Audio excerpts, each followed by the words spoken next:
If you ever find an old diary in an abandoned building, don't open it. Because sometimes, what's written inside doesn't just tell a story. It finishes yours. I used to do urban exploration videos. Old factories, ghost towns, tunnels, you name it. But that night, I broke my one rule: never go alone. There's an old psychiatric asylum about 2 hours from my city. It shut down in 1976 after a fire killed 7 patients and 2 staff members.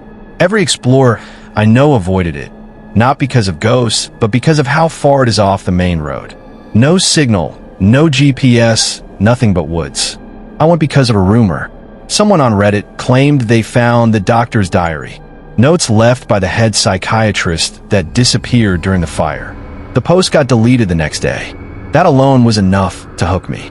The gate was rusted shut when I got there. So I climbed over, flashlight in one hand, GoPro in the other. The first thing I noticed wasn't the smell or the silence. It was the way the fog sat perfectly still, like it was watching me. The main hallway looked like something from a nightmare.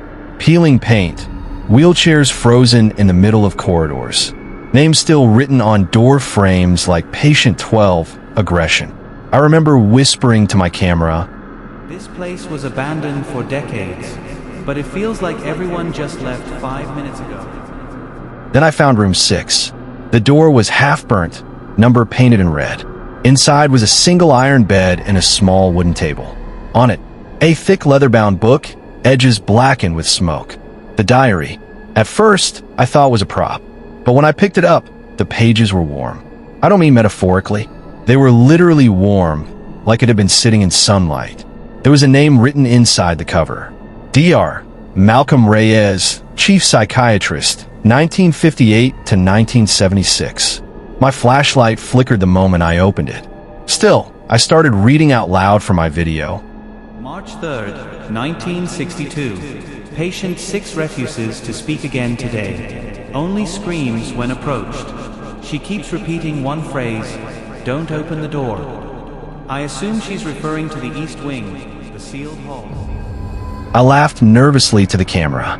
Classic horror setup, right? Then something dripped. Water, maybe. Except when I turned around, there was a perfect wet footprint leading into room 6. I wasn't alone. I froze. There was no sound, no movement, just the slow creak of the building breathing around me. Then my flashlight went out. Not dimmed. Clicked off. I stood there, holding my breath. And in the dark, someone whispered behind me, "Don't open the door." I turned, dropped the diary, and the sound it made when it hit the ground was wrong. It didn't thud, it screamed. A woman's voice, high-pitched and echoing down the hall. I ran. I didn't even realize until I got outside that I was still holding something. The diary. That night, I couldn't sleep. Every time I closed my eyes, I heard that whisper. I wanted to believe it was in my head, just leftover fear, until the diary opened itself on my nightstand. A new entry appeared in fresh ink. "You shouldn't have taken this." I stopped reading there, but I swear, as I looked closer, the reflection on the ink wasn't mine.